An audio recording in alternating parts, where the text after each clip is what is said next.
Friends, मेरा नाम आशीष है और जैसा कि सर ने अभी बताया कि आगामी दिसंबर में एक सीटेट का पेपर होने वाला है, तो हम लोग मैथ के कुछ इंपॉर्टेंट क्वेश्चन लेकर आए हुए हैं। जैसा कि आप यहाँ पे देख रहे हैं, प्रीवियस ईयर के क्वेश्चन है जिसको आप आसानी से कुछ भी हम इतने अच्छे से निचोड़ करके इस क्वेश्चन को बताया जाएगा जिससे आप आसानी से इस क्वेश्चन को कर सकते हैं।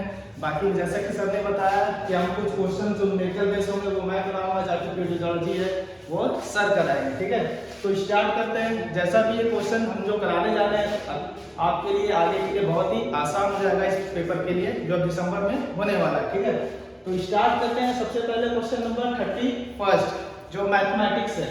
मैथमेटिक्स में 31 क्वेश्चन नंबर है।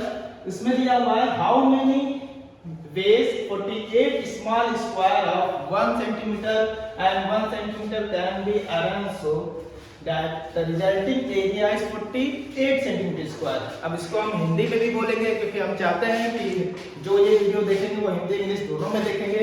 तो अगर आपको इंग्लिश में कुछ दिक्कतें आएंगी तो आप हिंदी में वीडियो देखकर उसको आसानी से पेपर को सॉल्व कर सकते हैं। हिंदी में जैसे देखते हैं हम लोग 1 सेंटीमीटर और 1 सेंटीमीटर वाले 48 छोटे वर्गों को कुल कितने प्रकार के व्यवस्थित किया जा सकता है कि परिणामी क्षेत्रफल 48 सेंटीमीटर स्क्वायर हो। ठीक है, देखिए एक ऐसा क्वेश्चन है, इसमें आपको थोड़ा सा लॉजिक इस्तेमाल करना पड़ेगा। क्यों?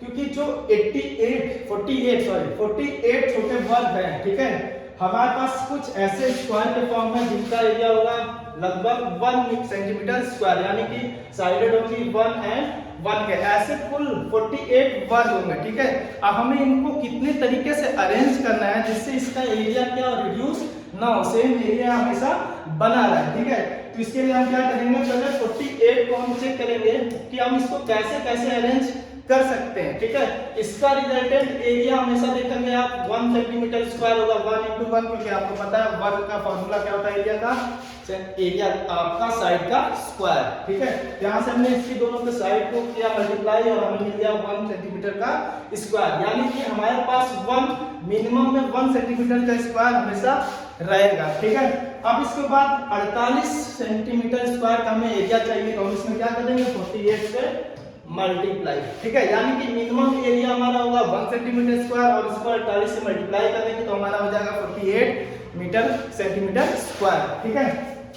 अब फिर इस 48 को फिर कैसे अरेंज करना है। ठीक है, अब अगली बार मिनिमम हमारा हो गया 1 सेंटीमीटर स्क्वायर, अब सेकेंडरी हम लेंगे 2। ठीक है, 2 मल्टीप्लाई बाय कितने से मल्टीप्लाई करेंगे, ये 40 हो जाए 24 × 2, जैसे 24 × 2 कितना हो गया 48। ठीक है, अब इसको हम इस तरह से अरेंज कर लिया। नेक्स्ट टाइम देखते हैं 48 को कैसे हम अरेंज कर सकते हैं। 48 को करेंगे, अब देखिए अगर आपको ये समझना कि इसको कैसे करना है तो इसके लिए आप पहले एलसीएम निकाल लीजिएगा यहाँ साइड में। ठीक है, जैसे 48 का एलसीएम 2, ठीक है, कितना आ जाएगा 24, फिर 2 से करेंगे कितना आ जाएगा 12। ठीक है, फिर 2 से करेंगे कितना आ जाएगा 6, फिर 2 से करेंगे कितना आ जाएगा 3, फिर 3 से करेंगे लास्ट में क्या आ जाएगा 1। ठीक है, अब 2 × 2 = 4। अब हमें एक एरिया लेना है 4 का, अब कितने से मल्टीप्लाई करेंगे, 48 हो जाएगा, 2 × 2 = 4, 4 × 3 = 12। ठीक है, तो 12 ले लेंगे यहाँ पर, हमारा फिर से एरिया आ गया 48। ठीक है, अब नेक्स्ट फिर सोचेंगे कि किस तरीके से हम इसको एरिया को 48 कर सकते हैं।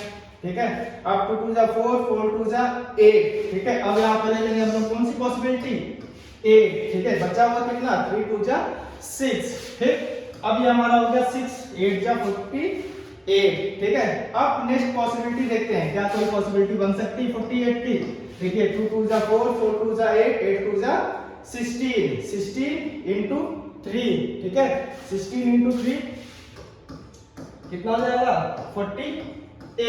ठीक है, अब हम लोग इसको कैलकुलेट करेंगे। नेक्स्ट अब कोई पॉसिबिलिटी नहीं बन सकती, 1 2 3 4 5, तो हमारा तो यहाँ पे आंसर होगा कौन सा 5। ठीक है, होप आपको ये सारा चीजें समझ में आया होगा। अब नेक्स्ट चलते हैं क्वेश्चन नंबर। सर बच्चों को ऐसे भी कुछ क्वेश्चंस बताइए कि ये क्वेश्चन चेंज हो जाए, हो सकता है 1 सेंटीमीटर की जगह 2 सेंटीमीटर होता, 64 होता, तो ये हमेशा ट्रिक टाइप का इनके माइंड में रहता है। यही रहेगा, बस कभी कभी क्या होता है, हो सकता है 2 × 2 के फॉर्म में ये पूछ दिया जाए। ठीक है, जैसे पूछ दिया जाए कि अगर आपका टोटल एरिया होना है 48 सेंटीमीटर स्क्वायर और आपको दिखाना होगा 2 और 2 सेंटीमीटर के साइड के मल्टीपल में। ठीक है, तो हमारा मिनिमम यहाँ पे जो एरिया हो जाएगा वो हो जाएगा 2 × 2 = 4 सेंटीमीटर स्क्वायर, यानी कि हमारा मिनिमम एरिया यहाँ पे हम कितना लेना है 4 लेना है। तो हमारे पास नेक्स्ट 4 के मल्टीपल में कितनी पॉसिबिलिटी बनेगी 4, 8 और 16। यहाँ पे हमारे पास 4 के मल्टीपल में ये 3 ही पॉसिबिलिटी बनेगी। तो उस समय हमारे पास 3 पॉसिबिलिटी होंगी जिससे हम इससे छोटे छोटे क्या हुआ एरिया से हम क्या कर सकते हैं एक नया वर्ग बना सकते हैं। ठीक है, अब क्वेश्चन नंबर 32 पे आते हैं।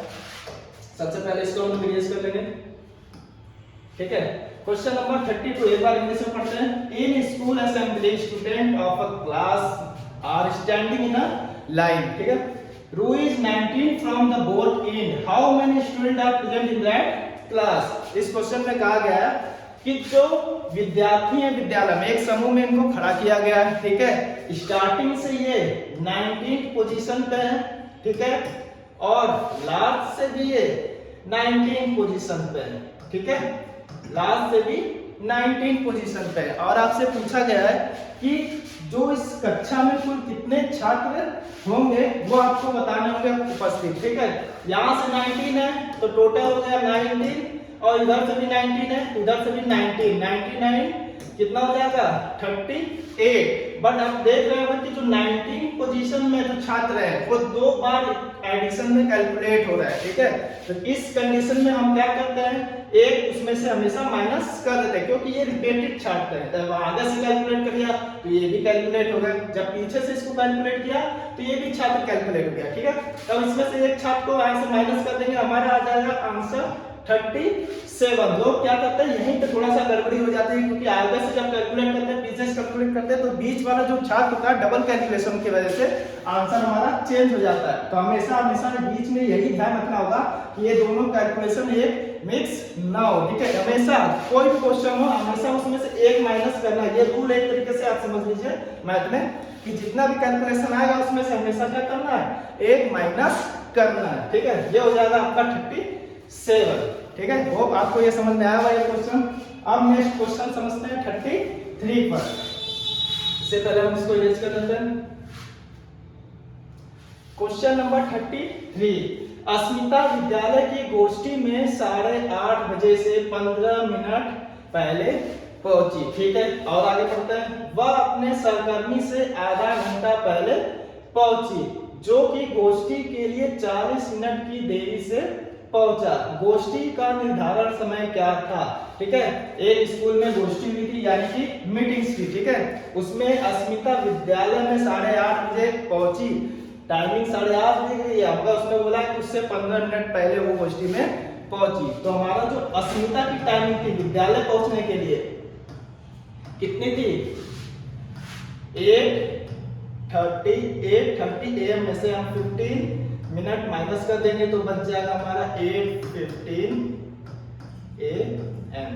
ठीक है, यानी अस्मिता का उस गोष्ठी में जब पहुंची थी तो उसका टाइमिंग था 8:15। ठीक है, अब वह अपने सहकर्मी से आधा घंटा पहले पहुंची जो गोष्ठी के समय से 40 मिनट देर से पहुंची थी। ठीक है, यानी अस्मिता की एक सहकर्मी थी जो 40 मिनट देर पहुंची था गोष्ठी के लिए। ठीक है, यानी हमें गोष्ठी का समय चाहिए। अब यहाँ पर मैं देखो पकड़ हम लोग को यही समझ आनी है, हमें चाहिए क्या गोष्ठी 40 मिनट में कौन पहुंची उसकी सहकर्मी। ठीक है, तो हम क्या करेंगे 40 पहले इसको थोड़ा सा कर दे, थोड़ा सा हो गया। ठीक है, गोष्ठी में क्या हुआ उसकी सहकर्मी 40 मिनट लेट पहुंची, मेन निचोड़ यहीं से निकालना है। ठीक है, यानी कि 40 मिनट लेट मान लेते हैं गोष्ठी कोई समय रहा होगा उसे 40 मिनट लेट उसकी सहकर्मी पहुंची और अस्मिता उस सहकर्मी से भी कितनी मिनट लेट पहले पहुंची 30 मिनट पहले। ठीक है, तो ये 40 मिनट लेट थी और अस्मिता उससे 30 मिनट जल्दी पहुंची। तो उसमें 40 में से हम 30 मिनट को माइनस कर देंगे तो हमारे पास बचेगा कितने मिनट का 10 मिनट का टाइम बच गया जो इसमें अस्मिता हमारे विद्यालय में 10 मिनट क्या हुआ था गोष्ठी के समय से लेट पहुंची। ठीक है, अस्मिता की विद्यालय पहुंचने का टाइम क्या था 8:15 AM और वह गोष्ठी में अपने सहकर्मी से अगर उन दोनों के बीच में रिलेशन निकाला जाए उस विद्यालय के गोष्ठी के समय का तो 10 मिनट का डिफरेंस था किसके किसके बीच में सहकर्मी और अस्मिता के बीच में, ठीक है। तो 10 मिनट का समय उसकी जो स्कूल की टाइमिंग की जो विद्यालय पहुंची थी उसमें से अगर हम माइनस कर देंगे तो हमारी गोष्ठी का एग्जैक्ट टाइम क्या हो जाएगा हमें पता चल जाएगा। यानी कि हमारा जो गोष्ठी का टाइम था वो कितना था 8:05 AM, ठीक है। होपफुली आपको ये सारा वीडियो समझ में आया होगा। 3 क्वेश्चन मैंने बताया जैसा कि आगे और ये भी मतलब है ना कि सर इसमें जैसे बच्चों के सामने में ये भी रहता है कि इस तरह की जब टाइमिंग वाली क्वेश्चन आती है ना तो हाँ। बच्चे पहले क्या करते हैं, अभी हम लोग भी जब शुरुआती दौर में एग्जाम देते थे तो हम लोग गोष्ठी के टाइम को ये हड़बड़ाहट, मतलब ये हड़बड़ी किस लिए, सिर्फ इसलिए कि हमारे पास टाइम कम है। देखिए अगर हम हड़बड़ी के साथ अगर गलत क्वेश्चन करेंगे तो ये भी तो है कि हमारे कहीं निगेटिव मार्किंग में भी जाएगा तो वो दिक्कत हो सकती है। मतलब हमें क्या करना है कि हम क्वेश्चन को इत्मीनान से पढ़ेंगे, क्वेश्चन जब हम लास्ट में पहुंचेंगे और उनके ऑप्शन से रिलेट करेंगे तो हमारे माइंड की जो थ्योरी होगी वो हमें खुद बताएगी कि हमें किस तरीके से इसको सॉल्व करना है। तो अगर हम बेसिक लर्नर हैं, हमें कुछ नहीं आता है, तो हमें पहले कम से कम क्वेश्चन को 2 बार पढ़ना चाहिए कि एग्जैक्टली क्वेश्चन हमसे चाह क्या रहा है और हमारे पास है क्या क्या। तो ये चीजें इंपॉर्टेंट है। देखिए इस टाइप के पेपर्स में क्या होता है, क्वेश्चन ऐसे बनाए जाते हैं जो रिलेशन हो सकते हैं, वो क्वेश्चन उससे कोई रिलेशन भी ना हो। जैसे यहाँ पे आपने देखा कि अस्मिता विद्यालय की गोष्ठी में 8:30 बजे से 15 मिनट पहुंची, ठीक है। वह गोष्ठी के लिए जा रही है, ठीक है, उससे गोष्ठी का टाइम का कोई रिलेशन नहीं है, ठीक है। यानी कि वह गोष्ठी, इससे ये क्या पता है, इससे लोग ये सोचेंगे कि शायद हो सकता है गोष्ठी का टाइम ही क्या होता है 8:15 करा होगा तो 15 मिनट पहले पहुंचेगी तो 8:15 हमारा यहाँ पे ये ऑप्शन सही होगा। बट ये ऑप्शन सही नहीं होगा क्योंकि वो गोष्ठी के लिए गई थी, एक्चुअली गोष्ठी का टाइमिंग हमें क्लियर नहीं था, बस वो गोष्ठी के लिए स्कूल जा रही थी, ठीक है। तो 15 बस इसने बताया कि 8:50 से 15 मिनट पहले पहुंची, तो 15 मिनट हमने पहले निकाल दिया इसके स्कूल जाने का समय, ठीक है। सबसे पहले हमने क्या फाइंड किया, अस्मिता का स्कूल जाने का समय। फिर हमने उनके बीच में रिलेशन फाइंड किया जो उसका सहकर्मी था, इसमें दिया हुआ गोष्ठी के लिए, ठीक है। इसमें आप देखेंगे इसमें लिखा होगा अपने सहकर्मी से आधा घंटा पहले पहुंची जो कि गोष्ठी के लिए 40 मिनट से देरी से पहुंचा। यहाँ पे ये रिलेशन, ये देखिए गोष्ठी के लिए, ये असली रिलेशन है जो कि गोष्ठी के लिए दिया गया है कि गोष्ठी के लिए वो 40 मिनट देरी से पहुंची जबकि अस्मिता आधे घंटे पहले पहुंची थी। तो एक्चुअल में जो गोष्ठी का लेट कितना हुआ, 10 मिनट का लेट हुआ। तब हम उसकी टाइमिंग में से 10 मिनट माइनस कर देंगे तो हमारा बचा हुआ समय में पता चल जाएगा गोष्ठी का असली टाइमिंग क्या था, ठीक है। अब चलते हैं नेक्स्ट क्वेश्चन के लिए, पहले इसको इरेज कर देते हैं। नेक्स्ट क्वेश्चन है 34, ठीक है। A number is larger than the half of 100 is more than 6 tens and the less than 8 tens. Sum of digit is 9 and the tens of digit is double the ones of digit of this number. देखिए number देखिए 4 line का ये question है, ठीक है। कभी कभी questions क्या होते हैं, हिंदी में भी एक बार हम पढ़ के बता देते हैं। एक संख्या 100 के आधे से अधिक है या 6 के दहाई से अधिक और 8 के दहाई से कम है। इससे अंकों का संख्या क्या है 9 है। दहाई का अंक इकाई के अंक का दुगना है। कभी कभी क्वेश्चन कुछ 4-5 लाइन में बड़े दिए होते हैं, बट क्वेश्चन में कभी कभी ऐसे क्वेश्चन हमें कभी करना चाहिए कि क्वेश्चन करने से पहले एक बार उसका निचोड़ यहाँ देख लेना चाहिए कि ऑप्शनल में क्या क्या गिवन है। हो सकता है हमें क्वेश्चन किए करने से पहले ऑप्शनल से ही उस क्वेश्चन को हम रिलेट करके वहीं पे हम उसको आंसर को टिक कर सकते हैं, क्योंकि कभी कभी आपको पता है कि टाइमिंग भी उसकी बहुत कम होती है सीटेट की परीक्षा में। आपको क्या पता मैथ के टाइमिंग में कुछ लोग होते हैं उनको मैथ की टाइमिंग उतना अरेंज उसे कैलकुलेट नहीं कर पाते और टाइमिंग उनको कम मिलती है, ठीक है। तो उस टाइमिंग को कैलकुलेट सही तरीके से करने के लिए उसको ऑप्शनल से अटैच कर लेते हैं। अगर उन्हें उस क्वेश्चन में ऑप्शनल का सेटअप सही दिख गया तो उसे टिक करके उसको टाइम को रिड्यूस कर सकते हैं, ठीक है। अब देखिए अब हम इसके ऑप्शनल से देखिए कैसे रिलेट करते हैं। यहाँ पे क्या हुआ, दहाई का अंक इकाई के अंक का दुगना है, ठीक है। अब यहाँ पे इन सारे क्वेश्चन में देखिए ऐसा क्या है, दहाई का अंक इकाई का दुगना है 7 और 2 का डबल टाइम्स कितना होगा 4, जो कि ये ऑप्शन में नहीं है, ठीक है। हमने एक कोई पॉइंट पकड़ लिया यहाँ से, इकाई इसका दहाई का अंक इकाई के अंक का दुगना है, ठीक है। ये क्वेश्चन देखिए 4 का डबल 8, ये भी नहीं है। 1 का डबल 2, ये भी नहीं है। जबकि 3 का डबल 6, ये ऑप्शन में देखिए हमने सिर्फ एक लाइन से ही क्या हुआ इस ऑप्शनल का निचोड़ निकाल के यहाँ से हमने लिख दिया कि क्या ये ऑप्शन नंबर 2 क्या है सही है, ठीक है। और यहाँ पे एक चीज और है, देखिए इनके अंकों का योग भी 9 है। 6 और 3 का सम भी कितना है, 6 + 3 कितना है, 9।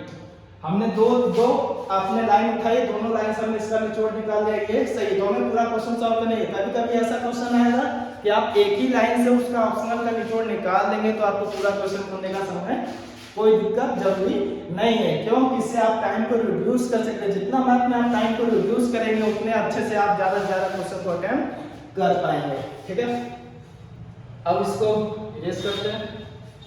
नेक्स्ट क्वेश्चन, विभिन्न स्टेशनरी लेखन सामग्री वस्तुओं की दरें नीचे दी गई है। ठीक है, जैसे क्रेयॉन का पैकेट है, पेंसिल का एक पैकेट है, स्केच पेन का है, कैंची है, रबड़, सब आइटम को जैसे आप नॉर्मली क्या किसी शॉप पे खरीदने जाते हैं तो ऐसा ही होता है ना, आप सबके नाम पता होते हैं, आप उसको खरीदते हैं, उसको कैलकुलेट करते हैं, बस उसी से रिलेशन एक इसका क्वेश्चन है। रबड़ है, सीड्स है, सजावटी स्टिकर है। ठीक है, अब ये स्टेशनरी की दुकान पे नहीं गया होगा, वहां पे उसने ये सारी चीजें पढ़ी। अब इसके बाद देखिए, सोहेल ने एक पैकेट क्रेयॉन इसने कितना खरीदा, एक पैकेट। 2 पैकेट पेंसिल कितना पैकेट खरीदा, 2। एक पैकेट स्केच पेन एक पैकेट। कैंची एक, ठीक है, एक कैंची। चमकीले कागज की 5 सीटें, जो कागज है वो कितने खरीदा उसने, 5। एक पैकेट सजावटी स्टिकर इसने कितना, एक पैकेट। आप सभी लोग क्या दुकान में सामान खरीदने जाते हैं, आप इसी तरह इसको कैलकुलेट करते होंगे ना, कितने पैकेट आपने जो सामान खरीदा है, एक सामान आप उसे उसका दाम पूछते होंगे, प्राइस पूछते होंगे, फिर उसको नंबर ऑफ टर्म से जितना सामान आपने लिया उससे मल्टीप्लाई करते होंगे, फिर उसको ऐड करते होंगे। बस यहाँ पे वही चीज करना है, उसको कितना भुगतान करना होगा। आजकल सब मॉल में जाते हैं, देखते होंगे जो बिल बनती है वो ऐसे ही बनती है, सारे की एक प्राइसेस लिखी होती है और नंबर ऑफ आइटम्स को मल्टीप्लाई करके उसको ऐड कर दिया जाता है। बस हमें भी यहाँ पे वही चीज हम इसका कैलकुलेट करेंगे। 15.5 नंबर ऑफ आइटम 1 है यहाँ पे देखिए 2 आइटम है तो 14 2 जा 28। ठीक है, यहाँ पे 1 आइटम है 22.5, ये हो जाएगा 17। ठीक है, 2.5 into 5 तो ये हो जाएगा 12.5। ठीक, ये हो जाएगा आपका 5। देखिए कोई छूटा हुआ नहीं है। ठीक है, ये सारी चीजें हो गई। अब हम इसको क्या करना है, अलजेब्रिकली ऐड कर देना है। ठीक है, यहाँ पे हो जाएगा 0.5। ठीक है, अब इसके बाद इसको ऐड करेंगे तो हमारा लगभग ये हो जाएगा 5 to 10 7 10 ठीक करके ये हो जाएगा 0। ठीक है, 3 4 5 6 7 8 9 10। ठीक है, ये हो जाएगा आपका 100.5। ये आपका ऑप्शन नंबर 3 सही है। ठीक है, आपने देख लिया ये 100.5। कुछ नहीं करना इस क्वेश्चन में, सारा का मिनिमम गिवन है। ठीक है, नंबर ऑफ आइटम बस उसमें मल्टीप्लाई कर देना है और सबको ऐड कर देना है। ठीक है, ये सबसे सिंपल सवाल अभी तक का लग रहा है। ठीक, अब इस आपने क्वेश्चन देख लिया। सीटेट में ज्यादा वैसा टफ क्वेश्चन आपके नहीं आते हैं, नॉर्मली है जैसे कि ठीक है नॉर्मल बेसिक क्वेश्चन 8 9 10 के ही नॉर्मल आते हैं। ठीक है, अब इस क्वेश्चन को रिवाइज करते हैं। अब नेक्स्ट क्वेश्चन नंबर 38। ठीक है, क्वेश्चन नंबर 38 है, पहले इंग्लिश में पढ़ लेते हैं। What should be subtracted from the sum 8008 8088 ठीक है एंड 8808 टू ऑब्टेन 17863। 17,863 पाने के लिए 8,008 80 88 8808 के योग में से क्या घटाना होगा। ठीक है, यानी इसको पाने के लिए इसके सम में क्या माइनस करना होगा, इसको सम करना है हमें पहले। ठीक है, इसको सम करके हमें क्या सब्ट्रैक्ट करना है कि ये हमारा रिमाइंडर आ जाए। ठीक है, तो हमें क्या करना होगा, हम उसको डायरेक्टली ऐड करके क्या कर देते हैं, इससे सब्ट्रैक्ट कर देते हैं, जिससे हमें पता चल जाएगा कि वो चीज क्या नंबर को क्या सब्ट्रैक्ट करना है जो हमारा ये आंसर तुरंत आपको दे देगा। ठीक है, तो सबसे पहले हम क्या करेंगे, इसको ऐड करते हैं। ठीक, 8008 8088 थर्ड वन क्या है 8808। ठीक है, 8 3 24। ठीक, अब 8 2 10 9 25। ठीक है। यहाँ पे इन दोनों तीनों को ऐड करें कितना आया 24,904, ठीक है। अब हमें वो नंबर क्या माइनस करना है जिससे ये है, तो हम इसको डायरेक्ट माइनस कर देते हैं, जिससे हमें वो क्या सब्ट्रैक्ट करना होगा वो हमें ऑलरेडी पता चल जाएगा, ठीक है। तो हम इससे क्या सब्ट्रैक्ट करते हैं 17,863, ठीक है। इसको हम इससे सब्ट्रैक्ट कर देंगे 1, ठीक है, 4 0, ठीक है, 7, यानी कि 7041 ऑप्शन में थर्ड नंबर, ठीक है। यहां से हमें पता चल गया कि अगर हम इन तीनों को ऐड करेंगे, सम करेंगे, योग करेंगे, उसमें से अगर हम 7041 सब्ट्रैक्ट कर दें तो हमें ये मिल जाएगा क्या 17,863, ठीक है। समझ में आएगा क्वेश्चन? कुछ नहीं, नॉर्मल बस लॉजिकल क्वेश्चन है, क्या माइनस करना है तो क्या हमें मिल जाएगा, ठीक है। तो जो मिलेगा हम उसी को माइनस कर ले, तो हमें क्या माइनस करना है पता चल जाएगा। नेक्स्ट अब क्वेश्चन नंबर 39 करते हैं। सबसे पहले इसको यस करें। क्वेश्चन नंबर 39, 16 लीटर धारिता वाली एक बाल्टी पूर्ण रूप से पानी से भरी हुई है। ये कोई एक बाल्टी है, ठीक है। यह कितने लीटर पानी से भरी हुई है 16 लीटर से, ठीक। बाल्टी के इस पानी को छोटे छोटे बर्तनों से भरा जाना है, ठीक है। बाल्टी के इस पानी से छोटे छोटे कुछ बर्तनों को इसको भरना है। बाल्टी में भरे समस्त पानी को एक मग द्वारा 50 बार उल्टा भरकर छोटे छोटे बर्तनों में स्थानांतरित किया जाना है। यानी एक कोई मग है हमारे पास, उससे हम इससे 50 बार क्या कर रहे हैं, बार बार पानी को निकाल रहे हैं। कितने टाइम 50 टाइम्स, ठीक है। पानी को उस मग से बार बार निकाल के जो छोटे छोटे हमारे पास बर्तन है उसी बर्तन में हम इसको स्थानांतरित कर रहे हैं। मग की धारिता बताइए, यानी मग कितने कैपेसिटी का है हमें ये बताना है, ठीक है। तो हम देखो मग छोटा होता है, जाहिर सी बात है, तो उसमें जितना भी पानी आएगा हमेशा मिलीलीटर में आएगा, ठीक है। क्योंकि यहाँ पे जितने भी ऑप्शन है मिलीलीटर में ही गिवन है, ठीक है। यहाँ से ऐसा कुछ नहीं पता चला है जो लीटर में, ठीक है। तो हम क्या करेंगे, लीटर को पहले ml में चेंज कर देंगे, तो 1000 से क्या करेंगे मल्टीप्लाई, ठीक है। तो ये ml में आ जाएगा। इसके बाद टाइम्स कितना है 50, ठीक है। टाइम्स कितना है 50। अब इससे हम 0 से 0 डिवाइड कर दिया, ठीक है। अब इससे 5 से इसको डिवाइड कर देंगे, 5 3 जा 15, ठीक है। बचा 1, 5 2 जा 10 और ये 0, यानी 320 ml, ठीक है। क्योंकि हमने पहले ही लीटर को मिलीलीटर में कन्वर्ट कर दिया था, तो कन्वर्ट करने के लिए हमने 1000 से इसको मल्टीप्लाई किया, फिर कितने टाइम्स पानी निकाला गया है उससे उतने टाइम्स उतने ml का पानी निकल रहा होगा, ठीक है। तो टाइम्स गिवन है, लीटर में पता करना मिलीलीटर कितना है, तो हम उससे क्या करते हैं डिवाइड, यानी बड़े से जब छोटा कुछ भी फाइंड करना होता है तो हमेशा हम डिवाइड को चुनते हैं, ठीक है। क्योंकि बड़े से छोटा फाइंड करने का सबसे एक तरीका है उसको डिवाइड कर दो, तो हमें छोटी वैल्यू में पता चल जाएगा। तो यहाँ से हमने 16,000 को 50 से डिवाइड कर दिया, हमें मिल गया 320 ml। ऑप्शन कौन सा सही है इसमें, ऑप्शन नंबर 4, ठीक है। अब नेक्स्ट क्वेश्चन आता है 40 पे।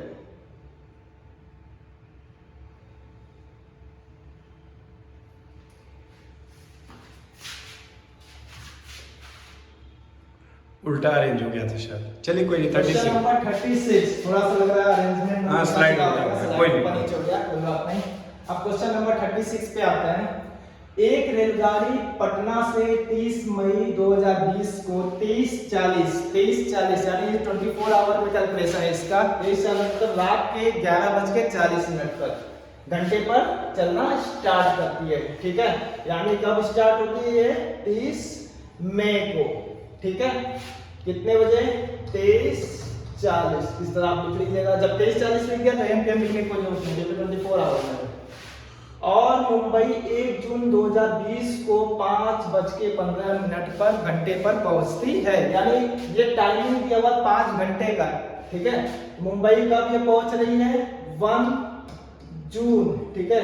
मुंबई पहुंचते समय 1 जून को इसने कितना ट्रेवल किया 5 आवर 15 मिनट, यानी 5:15 टाइम का क्या हुआ इसने ट्रेवल किया। और सर सबसे बड़ी बात ये भी तो है कि बहुत सारे बच्चे ऐसे भी होते हैं कि जिन बच्चों को महीने का आइडिया नहीं होगा तो 30 मई से 1 जून डायरेक्ट जाएंगे, उनको ये भी मालूम होना चाहिए कि ये महीना 30 का है कि 31 का है, तो ये 31 का महीना है। कभी कभी क्या होता है question solve calendar time calculation करने में कभी कभी हड़बड़ी में ये सोचना भूल जाते हैं कि जो महीने में दिन भी होते हैं चेंज होते रहते हैं, ठीक है जी। तो मई में क्या होता है 31 डे का दिन होता है, तो हमें क्या करना पड़ेगा जब 30 दिन के बाद कौन सा दिन आएगा 31 मई, उसमें भी तो ट्रेन कुछ ना कुछ चली होगी, ठीक है 24 घंटे में पूरा 24 घंटे ट्रेन लगातार चली हुई है। तो यहाँ पर इसने कितना ट्रेवल किया हुआ है 24 आवर का, यहाँ 5:15 आवर का ट्रेवल हुआ है ट्रेन द्वारा, यहाँ पर 24 घंटे का ट्रेवल हुआ है। अब 30 मई में देखिए 24 घंटे के बाद दिन चेंज हो जाता है, ठीक तो 24 घंटे होने में हमें कितना टाइम शेष बचा हुआ है, ठीक है कितना मिनट है 20 मिनट, ठीक है क्योंकि 1 मिनट 1 आवर कितने मिनट का होता है 60 मिनट का, ठीक है 40 मिनट पहले ही वो स्टार्ट किया अरेंज होने में। अब 20 मिनट बाद दिन चेंज हो जाएगा, 31 मई में कैलकुलेशन हो जाएगा, तो 30 मई में वो ट्रेन 20 मिनट का ट्रेवल की, 31 मई में 24 घंटे का और 1 जून को 5 घंटा और 15 मिनट का। तो टोटल कैलकुलेशन देखिए, पहले घंटे को ऐड कर लीजिए 24 5 29 आवर, ठीक है अब मिनट को कैलकुलेट कीजिए 20 मिनट इधर 15 मिनट इधर, तो हो जाएगा 35 मिनट, यानी इस ट्रेन ने एक्चुअली में कितना टोटल ट्रैवल किया 29 आवर एंड 35 मिनट। और ये सर मैं अपना भी एक्सपीरियंस बता दूं कि वर्ष 2018 में जब मैं अपना सीटेट का पेपर दिया था 4 साल पहले, तो उसमें हम लोग नए थे और स्कूल टीचिंग में उतना, और सबसे बड़ी बात की हम लोग साइकोलॉजी पढ़ा हम लोगों ने, लेकिन साइंस उसमें ज़्यादा था और कहीं ना कहीं हम लोग साइंस से रहे और बायो पढ़ने की वजह से मैथ्स बहुत कमजोर हुआ करता था, तो हम लोगों को ये याद नहीं रहता था। तो क्या होता था कि जब आप उस समय में आपको मालूम भी है, हम सारे व्यूअर्स को भी मालूम है कि उस समय में इंटरनेट थोड़ा इम्पैक्ट आ चुका था इंटरनेट का, तो मैं घर पे आया तो मैंने ऐसे ही लिखा, गूगल पे लिखा कि सॉल्यूशन ऑफ पेपर 1 पेपर 2 ऐसे करके साल लिखा, तो ऐसा ही क्वेश्चन था, मतलब वो जो भी रहा, लेकिन ऐसे ही एक सफर में निकले हैं, ट्रेन इतना इतना चली है। अब उसमें ये था कि वह महीना था अक्टूबर का, अक्टूबर भी 31 का होता है हमें पता है, उस समय हमने ध्यान नहीं दिया और ऐसे ही वो ट्रेन भी 1 को पहुंची थी, तो 30 से मैं 1 पे डायरेक्ट पहुंचा। जैसे पहले आपने लिखा कि 30 और 30 का बीच में मैं बाद में बताने वाले थे या जो भी था, तो मैं बोला कि यार इधर तो 10 घंटे चलिए और उधर मान लो 12 घंटे चलिए, टोटल 22 घंटा हुआ। मैंने मार दिया और संजोग से ये जो ऑप्शंस होते हैं आप इतना क्लोज मैच करते हैं, देखिए 29 घंटे 28 घंटे। अब किसी ने तुरंत क्या किया, हड़बड़ी में जोड़ दिया 29 घंटे, तो वो ध्यान भी नहीं देता है कि 15 मिनट या 35 मिनट। मतलब क्वेश्चन क्या है कि न सिर्फ क्वेश्चन ध्यान से पढ़ना है, ऑप्शंस को भी उतना उसमें मिला लेना है, क्योंकि भाई देखिए सिंपल है, एक क्वेश्चन 1 मार्क का नहीं कर रहा मान लीजिए, तो ये इसमें या तो सही होगा या गलत होगा। तो इसमें ऐसा नहीं कि कोई आपको सिंपैथी में कहेगा कि नहीं यार 29 घंटा तो लिखा है, चलो 15 नहीं 35 लिख दिया या 35 नहीं 15, ऐसा नहीं होगा।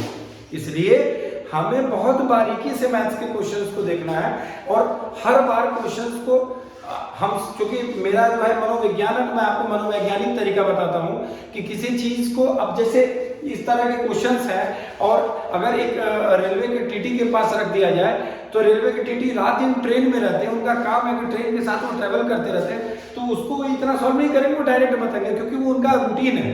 उसी प्रकार से जब इन क्वेश्चंस को, इस तरह के क्वेश्चंस को आप प्रीवियस ईयर हमारे चैनल पे आपको लगभग पिछले 10-15 सालों के पूरी निचोड़ मिलेगी, एक एक क्वेश्चन आपको हम लोग देंगे, सभी विषयों में देंगे बारी बारी से। और आपको ये ध्यान देना है कि इस क्वेश्चन में कुछ बदलाव हो सकता है, वो पटना की जगह दिल्ली हो सकती है, 30 की जगह वो 31 मई हो सकता था, 1 की जगह 2 जून हो सकता था, 23-40 की जगह भी दिया जा सकता है, कुछ भी हो सकता है। अब ये 23-40 की जगह अगर 11-40 होता, तो आपको दिमाग में ये लगाना है कि जो भी घड़ी का टाइम दिया हो, लेकिन हमारी कैलकुलेशन 24 घंटे की है, तो आप उससे 24 से 11 बजे को माइनस कर लें कि इतना घंटा आज चली और बाकी आगे के दिन भी ऐसे ही आप करें। तो ये मेरा एक पर्सनल इंटरप्शन था। इस टाइप के क्वेश्चन अगर आते हैं तो आप डे बाय डे 24 घंटे के कैलकुलेशन में सब्ट्रैक्ट कीजिए, मैच कीजिए। डायरेक्ट आप उसको एक डेट से दूसरे डेट पे मत जाइए, नहीं तो बीच में के भी कोई दिन होता है, कभी कोई मंथ के हिसाब से गड़बड़ हो जाएगा। ठीक है, तो यहाँ पे देखा आपने 29 आवर एंड 35 मिनट का आपका ये टाइमिंग में ये ट्रेन वहां तक पहुंच गई। सीटेट क्या करता है पता है सर? सीटेट ना मतलब जैसे हम लोग अन्य टेट के कंपेयर में अगर सीटेट को देखें तो सीटेट ना हमारी लॉजिकल अंडरस्टैंडिंग को समझने की कोशिश करता है। ये आपको एकदम कॉम्प्लेक्स नहीं डालेगा कि नहीं चलो प्रॉफिट लॉस बनाओ, सिंपल इंटरेस्ट बनाओ, कंपाउंड इंटरेस्ट बनाओ, ये करो वो करो। लॉजिकली क्वेश्चन हो जाएगा। ये छोटा कुछ नहीं है। इस क्वेश्चन में आपको क्या था, सिंपल आप थोड़ा दिमाग लगाएंगे तो आजकल तो 8 के बच्चे 7 के बच्चे भी ये सब कर रहे हैं। 6 हाँ, के बच्चे के सिलेबस में जी, जी, बिल्कुल, बिल्कुल, टाइम पे बिल्कुल, जाती है तो बिल्कुल। कितना टाइमिंग लगेगा, उनमें भी ये सारी चीजें सिखाई जाती है। बिल्कुल बिल्कुल। तो बस इस तरह के क्वेश्चन में आपको थोड़ा सा पढ़ना पड़ता है, एक दो बार पढ़ने में कोई दिक्कत नहीं। मेरे ख्याल से आप पढ़िए अच्छे से क्वेश्चन को। जीके के पेपर में क्वेश्चन को रीडिंग करने में कोई भी कंजूसी कभी ना ना करें। करें। भले टाइमिंग का थोड़ा ऊपर नीचे हो जाए कोई दिक्कत नहीं। अगर थोड़ा सा भी इसमें लॉजिकल क्वेश्चन में कंजूसी करेंगे तो आपका जो पॉइंट होने वाला हो सकता है वो मिस हो जाए, जिससे आपका वो क्वेश्चन गलत हो और जाए। सबसे अच्छी बात इसमें ये भी तो है सर प्लस पॉइंट कि नेगेटिव मार्किंग नहीं होने की वजह से बच्चे पहले जो उनको लगता है कि वो मतलब पढ़ रहे हैं उसको सही कर रहे हैं, सही की संख्या बढ़ाने की कोशिश करें।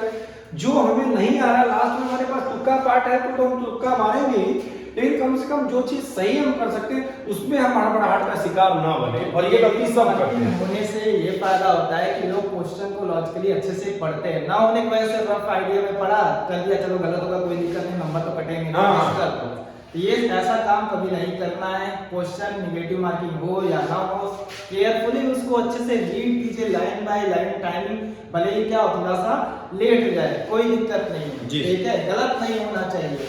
ठीक है, अब देखिए जैसे क्वेश्चन नंबर 37 कुछ देखिए 7-8 लाइन के क्वेश्चन है। कुछ लोग क्वेश्चन देख के ही घबरा जाएंगे, तो कहेंगे कि ये कहां से शुरू करें कहां से खत्म करें। जब ऐसे क्वेश्चन में कुछ ऐसी चीजें आए तो आप एक कोई पॉइंट को सर्च कीजिए टाइमिंग को रिड्यूस करने के लिए।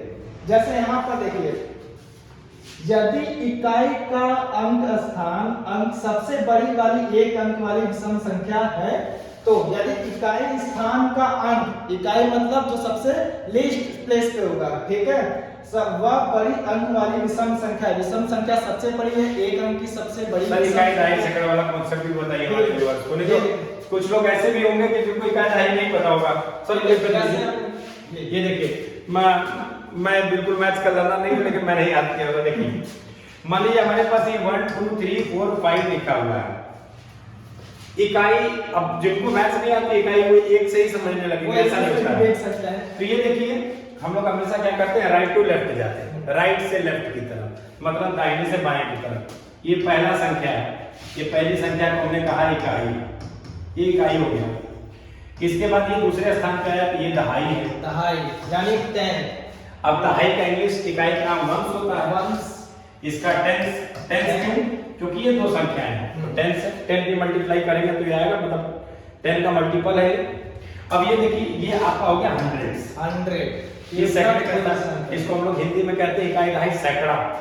चौथे संख्या में जो होता है ये 1000, हम लोग बचपन से पढ़ते हैं इकाई दहाई सैकड़ा 1000 तो ये 1000 हमारा हो गया थाउजेंड्स। इंग्लिश मीडियम वाले लोग इसको थाउजेंड्स के नाम से जानेंगे। लास्ट में जो संख्या है 5 संख्या में सबसे बड़े स्तर पे आ गई, तीसरे हम लोग कहेंगे 10,000। तो ये 10,000 यानी 10,000, तो ये 10,000 हो गया। अब इस क्वेश्चन का क्या मतलब सीन है, इस क्वेश्चन में कुछ वैसा है नहीं, आप देखें तो इसमें अब हम क्या मतलब सर भी पढ़ा रहा है, मतलब देखिए मुझे मजा आता है ऐसे क्वेश्चन करने में, ये लॉजिकल है, थोड़ा सा पढ़ते हैं हम लोग। एक 5 डिजिट नंबर, ये सारे के सारे 5 डिजिट है, पहले ये देख लीजिए, पहले ऑप्शन में देखेंगे तो सारे के सारे 5 डिजिट है, ये देख लीजिए आप। ठीक, अभी यहाँ ध्यान नहीं देना, अभी ध्यान कब देना वो देखिए। The digit at the 100th place, एक 5 अंकों वाली संख्या में 100वें स्थान पर, अभी तो आपको इकाई दहाई सैकड़ा आ गया है, तो 100वें स्थान पे is 3/4 of the digit at 10,000 place. अब मान लीजिए कि हमने यहाँ पे लिखा हुआ 1 2 3 4 5, अब हम यहीं से इसको अपनी कैलकुलेशन देंगे कि एक 5 अंकों की संख्या है जिसमें 100वें स्थान यानी ये वाला स्थान का जो अंक है वो 10,000 में, मतलब 10,000वें स्थान के अंक का 3/4, 3/4 यानी कि इस पर्टिकुलर अंक का 3/4 है। ये आपका इक्वेशन मान लीजिए 1 हो गया। आप इसको ऐसे इक्वेशन 1 बना लीजिए। इक्वेशन 2 पे आते हैं, और के बाद दूसरा इक्वेशन 10वें स्थान का अंक, यानी ये वाला, ये 10वां स्थान हो गया आपका। ये अंक 100वें स्थान के अंक का 2/3, यानी कि इस वाले अंक का ये कितना है, 2/3 है। ठीक है, 2/3 2/3 हो गया। 10वें स्थान का अंक, यानी कि यही ये वाला अंक सबसे छोटी अभाज्य संख्या का वर्ग है। ठीक है, सबसे छोटी अभाज्य संख्या जो सिर्फ अपने नंबर से ही कटे और 1 से ही डिवाइड हो सके, यानी कि प्राइम नंबर्स जैसे 2, 3, 5, 6 ये क्या होते हैं, किसी और से डिवाइड होते हैं, अपने से डिवाइड होते हैं और 1 से डिवाइड हो सकते हैं। तो आप देखिए आपका इक्वेशन 1 भी हो गया, इक्वेशन 2 भी हो गया, इक्वेशन 3 भी हो गया। हम इसको जितनी भी लाइन है इसको हम कई पार्ट में बांट लेते हैं, और देखिए लास्ट में आपका आंसर कैसे आएगा, बहुत इजीली। 3 इक्वेशन में, और 1000वें स्थान का अंक, यानी कि ये वाला, ये आपका 1000वां स्थान का अंक, एक अंक वाली सबसे बड़ी अभाज्य संख्या है। एक अंक वाली सबसे बड़ी अभाज्य संख्या कौन सी होगी, दिमाग लगाइए। एक अंक वाली बात, यानी एक अंक का प्राइम नंबर जो लिस्ट में होता है वो कौन सा होता है, 7। ठीक है, इसके बाद 8 भी भाज्य है, 9 भी भाज्य है, फिर इसके बाद 2 अंक आ जाएंगे तो 7 हो जाए। तो यहाँ पर हम लोगों ने क्या पढ़ा, और 1000वें स्थान का अंक, यानी कि इस जगह पे 7 होगा। अब देखिए जब हम यहाँ वाली ऑप्शन में आएंगे तो हमें यहाँ पे 7 दिखा, हमें हमारी इक्वेशन ने एक जवाब तो दे दिया, अभी 5 संख्या और नीचे आते हैं। यदि इकाई स्थान, यानी कि अगर हम इस क्या कहते हैं, इस पूरे इकाई अंक की बात करें, अगर हम इकाई अंक की बात करें, अगर ये कह रहे यदि इकाई स्थान, यानी ये वाला स्थान का अंक सबसे बड़ी एक अंक वाली विषम संख्या है। अब विषम संख्या यानी क्या वाली विषम संख्या, ठीक है, जो 2 से डिवाइड नहीं होती है वो विषम संख्याएं होती हैं। एक अंक की सबसे बड़ी कौन सी जाएगी, 9, ठीक है, क्योंकि 9 2 से डिवाइड नहीं हो सकती प्रॉपर्ली, और सबसे बड़ी सर, और इसमें मजेदार बात ये भी है कि 9 तो यहाँ भी है और 9 तो यहाँ भी है। अब बच्चों के दिमाग में आएगा, बाकी सारी चीजों में आपको यहाँ पे ये 7 मिल गया था, ये एकमात्र आपको हिंट दे दिया कि यहाँ से एक पॉइंट से, अब आपको ये नहीं दिख रहा कि यहाँ पे 9 है, अब यहीं से आप कैलकुलेट कर सकते हैं। अब देखिए एक हिंट और यहाँ मिलेगा, 10वें स्थान का अंक सबसे छोटी अभाज्य संख्या का वर्ग है। 10वां स्थान कौन सा होता है, 2nd, ठीक है, और वो क्या सबसे छोटी अभाज्य संख्या, अभाज्य संख्या सबसे छोटी कौन सी होती है, 2, उसका वर्ग कितना होगा, 4, ठीक है, 2 का वर्ग यानी 4, यानी यहाँ 4 है। 10वें स्थान पे 4 होना चाहिए, 10वें स्थान पे यहाँ पे 4 है और किसी में 4, देखो 2 लॉजिक यहाँ पे मिलने शुरू हो गए। तो अब हम अभी क्वेश्चन में बहुत सारा लेंथी क्वेश्चन है, तो उसमें आप टाइम इतना वेस्ट नहीं करेंगे, ठीक है, अब टाइम को रिड्यूस करना है क्योंकि कम समय में ज्यादा से ज्यादा क्वेश्चन ट्राई करना है। हमने 2 लॉजिक यहाँ पे पकड़ लिया, तो हम क्या मारेंगे इसको, ऑप्शन 1 मारेंगे। बिल्कुल, रीजन ये भी है कि इतने बड़े क्वेश्चन में जब अगर एक पॉइंट पे कोई नहीं सिद्ध हुआ और दूसरा पॉइंट भी उसी पर्टिकुलर ऑप्शन में ही मिला, ये ध्यान दीजिएगा कि पहला ऑप्शन आपको नहीं मिला तो आपके मन में हो सकता है कि यार हो सकता है कि कोई दूसरा भी हो सकता है, माना एक विद्यार्थी के तौर पे ये सोच हमारी होती है, लेकिन जब दूसरा वाला भी हिंट उसी एक विकल्प पर जाए, उसी एक ऑप्शन पे जाए, तो इसका मतलब 100% वही है। दूसरा यहाँ तो 3 ऑप्शन यहाँ पे सेम मिले हैं, तो आप समझ जाइए कि यही ऑप्शन से होगा, पूरा क्वेश्चन सॉल्व करने की जरूरत नहीं है। नहीं। जितने भी कॉम्पिटिटिव एग्जाम्स होते हैं, जितने भी ये सारी चीजें होती है, पेपर होते हैं, कभी क्या फिर लॉजिकली हमें क्या होता है, ऑप्शन में उसको प्रूव करके उसको देखकर उस पर टिक मारना पड़ता है। क्यों? क्योंकि हमें टाइम को भी क्या करना है, कम करना है, जिससे क्या होगा, ज्यादा से ज्यादा क्वेश्चन को अटेम्प्ट कर पाए, ठीक है, ये कहीं से भी कोई गलत नहीं होगा, ठीक है। यहाँ पे 3 चीजें यहाँ पे मिल गई तो पूरा क्वेश्चन करके सॉल्व मत करिए, पूरा नंबर निकालने की जरूरत नहीं है, लॉजिकली क्या करेंगे उसको सॉल्व कर लेंगे, ठीक है। अब अगले प्रश्न क्या करते हैं, उसको इरेज करते हैं। नहीं, कई बार ऐसा भी होता है ना कि जैसे बच्चों अभी जो भी हमारे भाई मित्र, बहुत सारे शिक्षक मित्र, हमारी बहनें, हमारे दोस्त जो हमारे जैसे होंगे या हमसे भी आगे होंगे और बेचारे लंबे समय से प्राइवेट सेक्टर में टीचिंग कर रहे हैं, तो उनका एक भाव होता है कि भाई अगर हमारे पास एक ये तो ये पहली सीढ़ी है और इसमें बहुत ज़्यादा घबराने वाली बात नहीं है। ईश्वर आप सभी के साथ हैं और हर मेहनत करने वाले के साथ ईश्वर होते हैं। और हम लोग इस वीडियो को बनाने का हमारा मूल मकसद, मैंने आपसे पहले भी बोला कि हम लोग का सिर्फ यही मकसद है कि जो अनुभव हमने फेल होकर के सीखा या मेहनत करके सीखा या गिर के सीखा या जब कभी 1-2 नंबर से मैथ्स कभी रोक दिया या किसी चीज़ ने रोका, तो इतने सालों तक जो मेरा अनुभव था या सर का अनुभव था, हमने बैठ के विचार किया कि इतनी बड़ी प्लेटफॉर्म है यूट्यूब, सैकड़ों लाखों हजारों लोग इस पर अपने अपना मेहनत कर रहे हैं। हमने जो अपना अनुभव सीखा है हम भी चलिए शेयर करते हैं। हो सकता है कि हमारे भाइयों का प्रेम हमें मिले, और अगर आप लोगों का प्रेम मिला तो यकीनन बहुत ज़्यादा मात्रा में हम लोग आपके लिए इंडिविजुअल टॉपिक्स को सिंप्लीफाई करके ट्रिक्स के साथ भी हम लोग आएंगे। फिर ये क्या होता है, कभी कभी तो लोग क्या होता है, नए नए लोग होते हैं, वो पेपर फर्स्ट टाइम अटेम्प्ट करने जाते हैं, तो बहुत सारी चीज़ें उनके उस समय उनके पास कोई ऐसा एक्सपीरियंस पेपर का नहीं होता है, तो कुछ लॉजिकल क्वेश्चन में वो फंस जाते हैं। ठीक है, तो उस चीज़ों को हमें आगे बढ़ना होगा, उस चीज़ों को आगे खत्म करना होगा। ठीक है, तो हम जैसे जैसे उसको अटेम्प्ट करते जाएंगे, नेक्स्ट चीज़ें वो आगे बढ़ती जाएंगी। ठीक है, अब यहाँ पे क्वेश्चन नंबर 40 पे आते हैं। एक टैक्सी का मीटर पहले 2 किलोमीटर की यात्रा के लिए 50 रुपए का भाड़ा दिखाता है। ठीक है, आप लोग ट्रैवल करने जाते होंगे, ठीक है, टैक्सी में बैठते होंगे तो पहले बता देता है, क्या ओला वगैरह भी आपने किया होगा कभी मेट्रोपोलिटन सिटी में, तो वहाँ क्या होता है, फर्स्ट 5 किलोमीटर का भाड़ा फिक्स होता है। आप भले ही 1 मीटर के लिए बैठिए, 1 किलोमीटर के लिए, 5 किलोमीटर के लिए आपका फेयर फिक्स हो जाता है। उसके बाद जैसे ही रैंडमली आगे पर किलोमीटर आप इंक्रीज करते रहते हैं, वैसे ही आपका एक भाड़ा फिर रैंडमली क्या रहता है, फिक्स करके बता दिया जाता है कि अभी पर किलोमीटर पे इतना भाड़ा हमारा आपका बढ़ता रहेगा। तो बस सेम ऐसा ही क्वेश्चन है, पहले 2 किलोमीटर की यात्रा के लिए उसने भाड़ा फिक्स कर दिया, कितना, 50 रुपीज। ठीक है, 2 किलोमीटर का फेयर कितना है, 50 रुपीज का है। ठीक है, फिर उसके बाद प्रति किलोमीटर की यात्रा के लिए 60 रुपीज का भाड़ा दिखा रहा है, यानी पर किलोमीटर जैसे जैसे आगे बढ़ते जाएंगे 16 रुपए आपके खाते में इंक्रीज होते जाएंगे भाड़ा के रूप में। मंजू अकेले अपने घर से रेलवे स्टेशन की यात्रा के लिए 258 अकेले नहीं गई है, मतलब गई है अपने घर से अकेले। अकेले आप बोल दिए, मंजू अपने घर से जेंडर स्टीरियोटाइप टाइपिंग हो जाएगा आपका। यात्रा के लिए 258 रुपए का किराया उसने दिया है। मंजू अपने घर से रेलवे स्टेशन की तरफ गई। ठीक है, उसने उस टैक्सी ड्राइवर को कितना रुपया भाड़ा दिया, 258 रुपए का। 258 रुपए का भाड़ा दिया, उसमें से उसने पहले 2 किलोमीटर के 50 रुपए भाड़ा पहले ही उसने कट कर दिया। क्यों? क्योंकि ये जो 2 किलोमीटर का फेयर है वो फिक्स है। ठीक है, तो फिक्स अमाउंट के फेयर को हम पहले क्या करेंगे, डिडक्ट कर लेंगे, तो हमारे पास कितना फेयर बचा, 208 रुपए।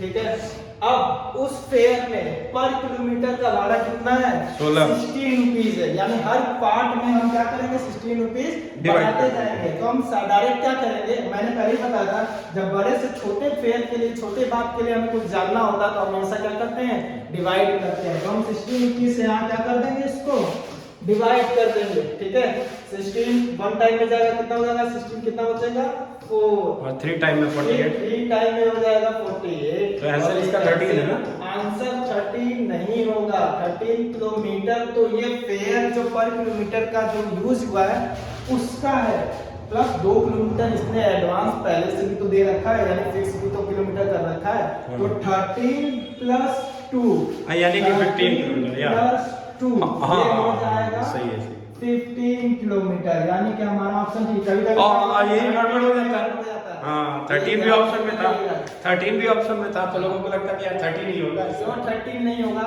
क्योंकि जो 2 किलोमीटर का फेयर था हमने पहले ही सब्ट्रैक्ट कर लिया था। ठीक है, यानी 2 किलोमीटर हमारा पहले ही फिक्स हो चुका था, बाकी पर किलोमीटर उसने जो भाड़ा दिया वो कितना किलोमीटर है हमने यहाँ से डिवाइड करके निकाला।